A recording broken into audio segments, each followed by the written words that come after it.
I'm Elizabeth Thomas, and I write under the name of Elizabeth Marshall Thomas, and I'm getting old, so I wrote a book about growing old, and I'm going to read a little bit of it, a little piece from it.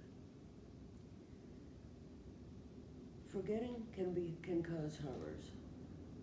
Not long ago, I lost my credit card. It just wasn't there. I wondered if I dropped it at the market or left it beside my computer when trying unsuccessfully to buy a book from Amazon. Somehow Amazon thought I wanted to buy 2 copies of the same book. I couldn't get this corrected, and I knew I had my card when I was trying. But it wasn't by my computer, nor had anyone seen it at the market. I felt a sense of panic. What if I dropped it outside the market? My mind's eye saw a thief using it to buy a yacht, and I decided to have it stopped or closed or canceled or whatever you say when you don't want someone else to use it. I didn't have the number of the card, nor did I remember what bank had offered it. At least I knew it was a MasterCard. I found MasterCard's phone number on the internet and called, and what an experience it was. I must have listened to 50 ads before I heard the voice of a real woman. But her mother tongue wasn't English, so I asked her to speak slowly. She asked what continent I was calling from, Europe, Asia, the Americas. I told her I was calling from the United States. She fussed around for quite a while, then told me her records didn't have my card, but she would call me back in 5 or 10 minutes. At the time, it was 5 o'clock in the afternoon, so I gave her my phone number and waited, and waited. And no wonder. She was searching through her records for my name, and 2 of the world's most common names are Elizabeth and Thomas. There must be zillions of us. How would she know which one was me? She phoned me at 11 o'clock when I was fast asleep. I jumped out of bed and answered the phone, and she gave me another number to call because she said she'd been too busy to find my records. I tried the number right away and got an irritating buzz. The number was no longer in service. Maybe I think I don't fear death because sometimes it looks like a solution. By then, all I wanted was an end to my problems.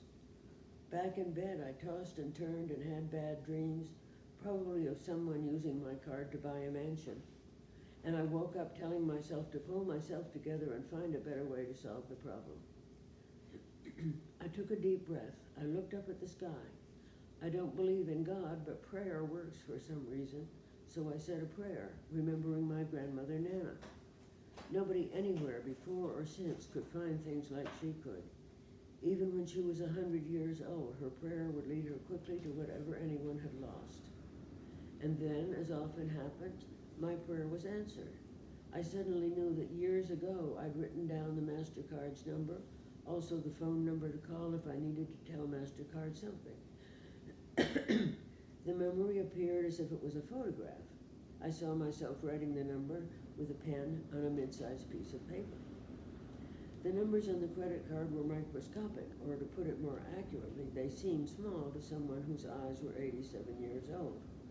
I saw myself using a magnifying glass to read them, but my mental photo didn't show what I'd done with the piece of paper.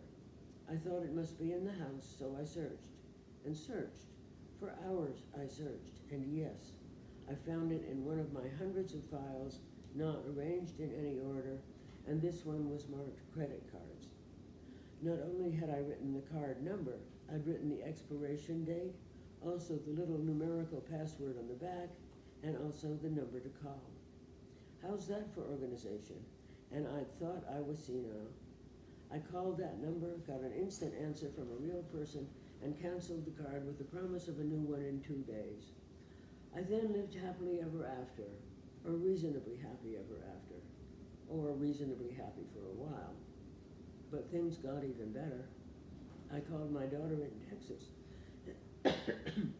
to share this experience, and she told me that if your credit card is stolen and used by someone else, you're not held responsible. She didn't have to pay the $5,000 a thief had charged on her card, an amount she noticed when she got the bill. While I was suffering, I didn't know that you're not responsible for illegal charges, or perhaps I knew but had forgotten, but I know now, and because the experience was so intense, I'll probably remember, so this makes me even happier.